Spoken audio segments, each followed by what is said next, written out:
Ooh, ladies and gentlemen, boys and girls, children of all ages, tonight the PDE Show proudly brings to you his first official video of the week on the road to WrestleMania 31, your Raw review for February 23rd, 2015. Make sure you guys go down in the description box, hit that follow button, hit that subscribe button down there. We are on the road to 800 subscribers on the channel. And speaking of on the road to, we are actually on the road to 1,000 followers on Twitter. So make sure you guys go down there and join the PTE party that happens pretty much every day on Twitter. I mean, I usually go on and say that we tweet during Raw, SmackDown, and all sorts of that jazz. Well, to be honest, it's a party pretty much every day on that, so go check that out. Link is down in the description box below. And yeah, it is 10:30, and let's talk some wrestling, shall we? So, not sure how exactly we're going to go into this episode, but I think we might as well just hit on some of the big stuff, and then if we have enough time at the end, we'll talk about some, of course,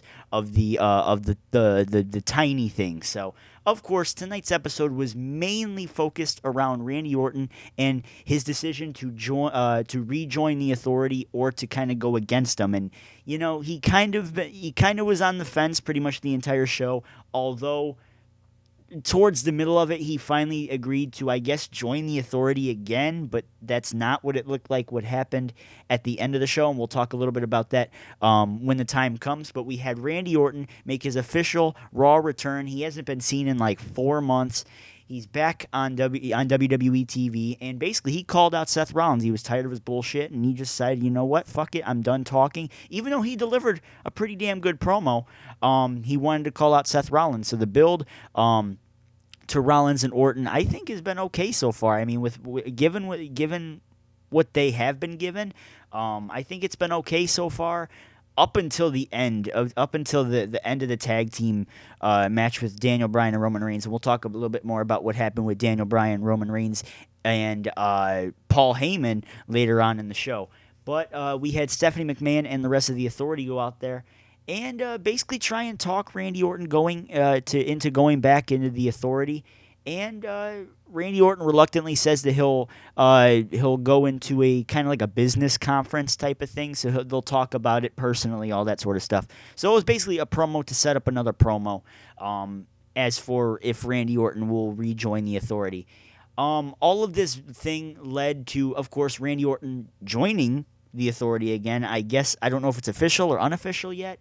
And leading into the main event for tonight, where he will be teaming up with Seth Rollins to face Daniel Bryan and Roman Reigns. Roman Reigns, who will be moving on to WrestleMania to fight Brock Lesnar for the WWE World Heavyweight Championship. And came the tag team match. I mean, I thought it was pretty good. I think I should probably talk about this last because it would make more sense if I talked about the Daniel Bryan Roman Reigns thing first. But Seth Rollins and Randy Orton, I think that match is going to be really, really good at WrestleMania. I think that's probably going to be my dark horse. And it's ironic how my dark horses at WrestleMania are usually always involve Randy Orton somehow. Like I said that about WrestleMania 27 and CM Punk. I don't think I ever said that. No, I wasn't even on here for WrestleMania 26, but I was kind of thinking that with the triple threat with the Legacy. 28, he fought Kane. For that didn't matter. 29, he was in a 6-man against the Shield, right? Yeah. So, yeah. I mean, Randy Orton, he's a pretty good worker around this time of year. So having him put Rollins over at WrestleMania would definitely be a good thing. Although it would kind of stop the momentum of Randy Orton, all this momentum that he's generated off of not only him kind of being a babyface and being against the Authority, but of course social media taking over and making this whole RKO out of nowhere thing extremely popular. Like, you know, it's pretty much all over the news and everything too. They talk about that too. And Randy Orton is extremely over. I hate saying that because Randy himself even says that he enjoys being a heel on TV and he enjoys being hated and everything. He's actually over as a babyface, so I don't know how far that's going to take him on this run. I don't know how far that's going to take him in his career because I'm sure somewhere down the line we can have another heel run with Randy Orton. But I think right now is the time to put Seth Rollins over Start kind of building towards, keep building towards that future, because once Vince finally steps down and Triple H takes over, shit is really going to start going down, especially if what we see down in NXT is any example of what we're going to be getting on the main roster. So I think the best thing for right now is to have Seth Rollins go over Randy Orton at WrestleMania, and then later on in the night have Rollins cash in on either Brock or Roman to win the World Heavyweight Championship, and then capitalize off of that, and then that's how you make Rollins into a damn megastar. Because you kind of already did that. I mean, around the Royal Rumble time, especially with him and Brock, you kind of already established how good Seth Rollins is in the ring. All you got to do now is put the damn belt on him. I mean, shit. That's all they got to do at this point. But as for the feud with Randy Orton right now, it took a screeching halt. At least the build did for me. Took a screeching halt with the finish for that tag team match. After it was all said and done, Orton hit an RKO on Jamie Noble. I don't think Joey Mercury was even in sight. He walked over to Seth Rollins, kind of patted him on the shoulder. He had an opportunity to kick his damn head in like a damn field goal kicker, but he chose to kind of just let it pass. And I don't know if that's... I know it's supposed to be creating animosity and creating suspense for when Orton finally does get his hands on Seth Rollins, but that was a perfect opportunity to kind of make it official. Not only make it official, but make it like a real damn feud. Like really put some effort into this, because this is still a main storyline in WWE, guys. The Authority storyline is still a main storyline. I mean, of course, there's a lot of branches on it. Of course, Triple H and Sting. That was not really talked about a whole lot tonight, by the way. It was mainly focused on a String promo. Yes, String. My Twitter followers would get that, but a lot of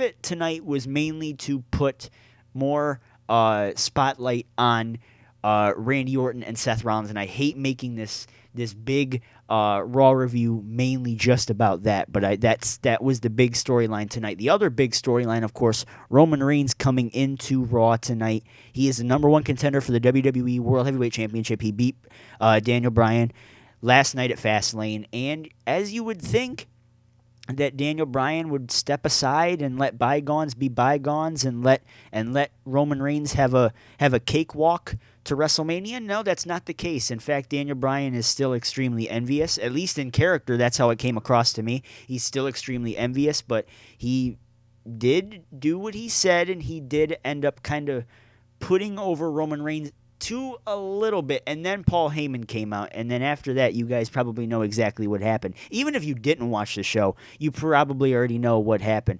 Paul Heyman, I've said it on the show before, and I've said it on Twitter before, Paul Heyman knows how to get the best out of anybody. He did it with Cena, he did it with, well, I don't want to say he did it with Cesaro. That would be a low blow to any Cesaro fan right now. By the way, congratulations to the real Cesaro and Tyson Kidd fans right now. The real ones, not the fake ones that jump on because it's the cool thing to do. The real Tyson Kidd fans and the real Cesaro fans, because you guys fucking deserve this moment right now. Both of them being tag team champions right now. So you guys fucking deserve this. Fuck the bandwagoners. I'm talking to the real fans. Congratulations. But Paul Heyman does bring out the best in people, and I don't even want to say that with CM Punk, because that was just all sorts of greatness there, but he knows how to bring the best out of people, and he did that with Roman Reigns tonight. Roman Reigns probably cut one of the best promos he has ever cut. Now, of course, I said he has ever cut. I didn't say one of the best promos of 2015, because that's a much higher standard, that's a much higher bar that he can even handle at this point, but Roman Reigns was able to kind of handle himself on the microphone tonight with Paul Heyman. Despite Paul Heyman doing a horrible job, though, of trying to put Reigns over, saying that he put his money on Roman Reigns if he fought Bruno Sammartino in 75 and against Stone Cold Steve Austin and The Rock and Triple H and all these other guys, all these big names and everything that he's throwing around. And he said that he put his money on Roman Reigns. The crowd absolutely hated him. Any sort of cheers that he generated from Daniel Bryan kissing his ass a couple minutes ago, that was all gone after Paul Heyman said, what he said about putting his money on Roman instead of guys like San Martino and Rocky. But he then kind of went on and then used that pedestal or that freaking throne that he built for Roman Reigns, and he actually used that to kind of put over Brock in a sort of way. He said, Roman, on any other day against any other guy, I'd put my money on you, but you're against a beast at WrestleMania, and you will not survive. And, you know, he said that he has his money on Brock at WrestleMania. So he did do a job trying to put Roman over. Of course, he did not do a very good job of it if you think about it that way. But he used that platform to kind of put Brock over even more. So, and I feel that that's the way that it should be, you know, especially with Brock not being able to kind of put himself over. And Roman did a fantastic job on the microphone right after Heyman said that. He was talking about during that canceled Raw when he said that Brock is going to respect him and he meant it and all that sort of stuff, and how all that did was just get his Samoan blood pumping. I was starting to feel Roman a lot, and this was arguably enough his best promo to date. And I know that I'm on here and I'm on Twitter at the PTE Show. If you haven't followed me yet, on the road to 1,000, race to 1,000, by the way. Paul Heyman is able to get the best out of anybody. And Roman pulled his work, and he did a damn good job himself. He did a damn good job himself standing his ground and basically not letting anyone talk for him. He kind of used the momentum that Daniel Bryan drew for him and used it back into this segment with Paul Heyman. And I said it on this show before. I think that putting Paul Heyman and Roman Reigns either in the same ring, in the same room, in the same breath of flippin' air would do wonders for Roman on the mic. And I said it right before the Royal Rumble. I even remember saying it on here. I remember saying that you give Roman Reigns all this time after the Royal Rumble, after he wins the Royal Rumble, going into WrestleMania, and if he is not at least 1% better in the ring, on the microphone, look, I don't give a damn. In his demeanor, his attitude, if he is not 1% better, he did not deserve the goddamn position in the first place. That's it. That's that. And off of what we saw tonight, if he's able to keep that up for the next 5 weeks, I may actually be interested in seeing Roman Reigns and Brock Lesnar. I don't know about you guys, but I think that's the way this has to go. Keep Roman and Paul on the microphone. You can have Brock make his few appearances and maybe a brawl, one or two, a couple brawls or two on the road to WrestleMania, but as far as microphone, keep Paul Heyman and Roman Reigns in the same room. In the same room. No backstage interviews on it. Keep them in the same room or in the same ring in the same segment. And that's the way you get Roman's mic skills. At least he'll start feeling more comfortable in the position. That's the way that I'm feeling about this. I'm sorry for making this very long, but I feel that this needs to be said because you guys aren't giving Roman Reigns a lot of credit. And I know a lot of people are going to be coming on here tonight and not giving Roman Reigns a hell of a lot of credit because a lot of you guys are going to be pissed off for what Paul Heyman said, comparing him to San Martino and Rocky and all of them. So I wanted to clear that up. So if you guys did get to this point in the video, which I do hope you guys got to this point of the video, then you guys kind of understand it a little bit more. So, those are the two big things coming out of Raw tonight. Of course, we got the, not really a response, but kind of a follow-up to Bray Wyatt calling out The Undertaker last night. And I promise to you guys right now, I promised it last night too, but I will make the same promise tonight if you guys did not watch my Fastlane review last night, my Fastlane commentary last night.